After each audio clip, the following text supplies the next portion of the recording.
In the name of Allah, who is the most beneficent and merciful. Welcome to the Educators online class. Hope so you will be fine and safe. Today our topic is kinds of sentences.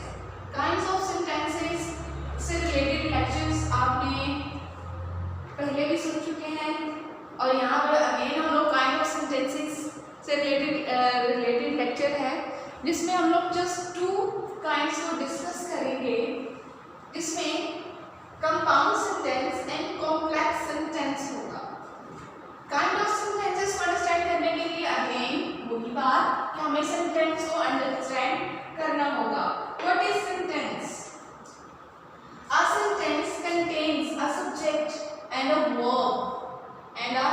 Verb it mean एक sentence में जो जुमला होता है उसमें एक subject और एक वर्ब होता है और जिसमें एक कंप्लीट जो सेंटेंस है आपका सब्जेक्ट और वर्ब होता है सेंटेंस का, it expresses a single complete thought that can stand on its own. It mean ऐसी थॉट को एक्सप्लेन करता है जो बहुत ज़्यादा खुद खड़ी होती है, जैसे खड़े होने के लिए एक्सप्लेन करने के लिए किसी और चीज़ की, किसी और वर्ड की, किसी और क्लास की या कंपाउंड की ज़रूरत नहीं होती। जैसे यहाँ पे है डेफिनेशन में, द बेबी क्राइड, बेबी चिल्ला रहा था या चिल्लाया फॉर फूड के लिए, खुराक के लिए। सेकेंड एग्जाम्पल है Alice ate too much and felt sick, उसने बहुत ज़्यादा खाया और इसकी वजह से वो बीमार हो गई। अब यहाँ पे जैसे यहाँ पे तीन टाइप्स लिखी गई हैं, काइंड्स लिखी गई हैं सेंटेंसेस की। First of all simple sentences and compound sentences and complex sentences. Simple sentences वही बात है, same as it is sentence की तरह है। इसमें हमें एक सब्जेक्ट मिलता है, वर्ब होता है और इसके अंदर कंप्लीट थॉट हमें मिलती है।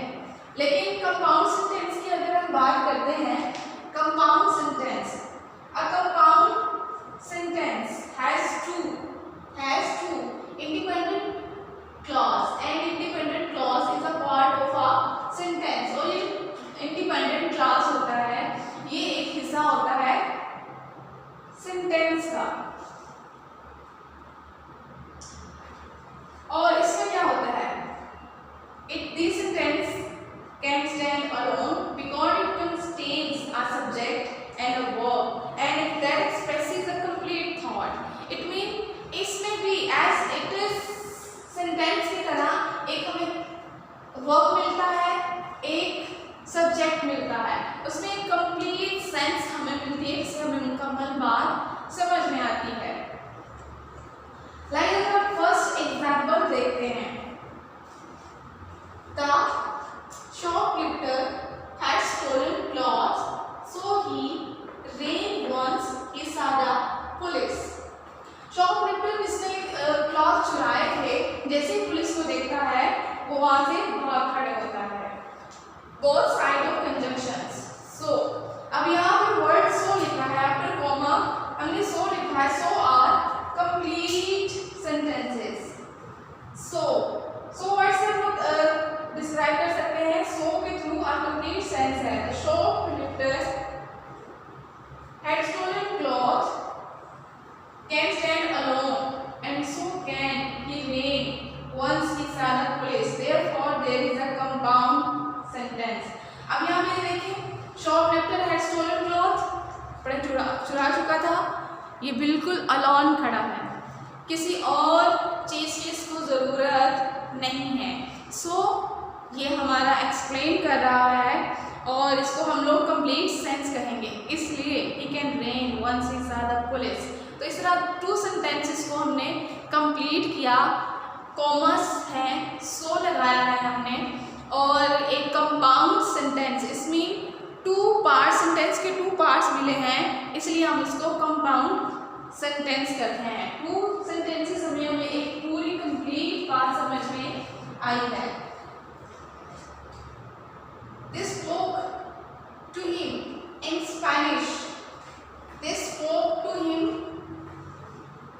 in Spanish, but he responded in English.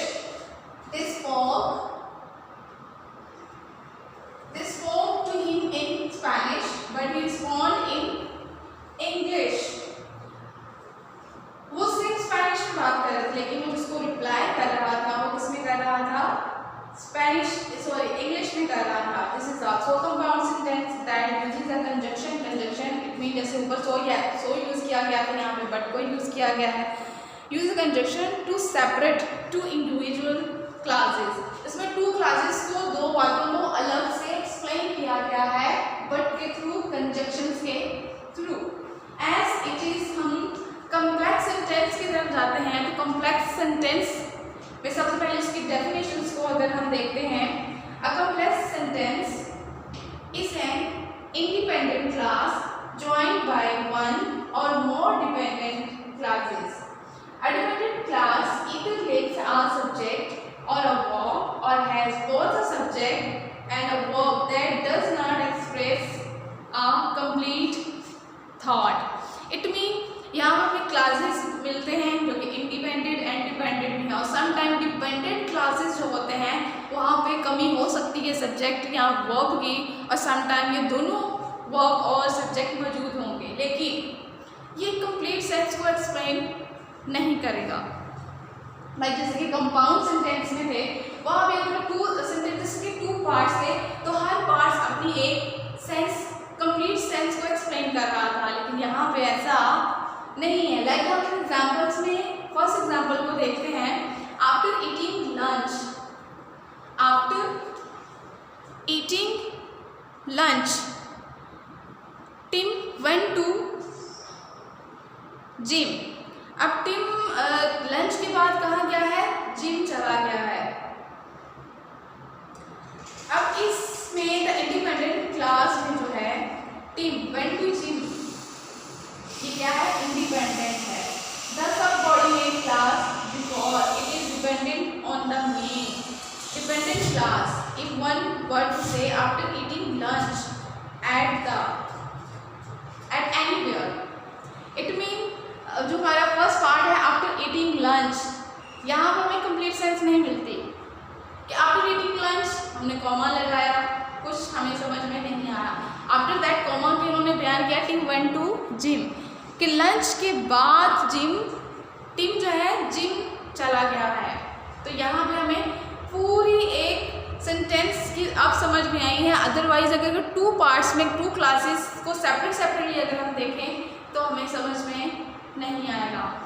और इसी तरह एक और रूल्स के अकॉर्डिंग भी है कि कॉम्प्लेक्स सेंटेंस के, जैसे हमने ऊपर कहा कि क्लासेस होते हैं जो कि डिपेंडेंट भी हो सकते हैं, इंडिपेंडेंट भी हो सकते हैं, और जहाँ पे सबऑर्डिनेट क्लासेस भी होते हैं। हमने प्रीवियस लेक्चर में क्लासेस को पढ़ा था, तो हमें सबऑर्डिनेट क्लास भी हमने पढ़ा था, सबऑर्डिनेट कंजंक्शंस पढ़े थे।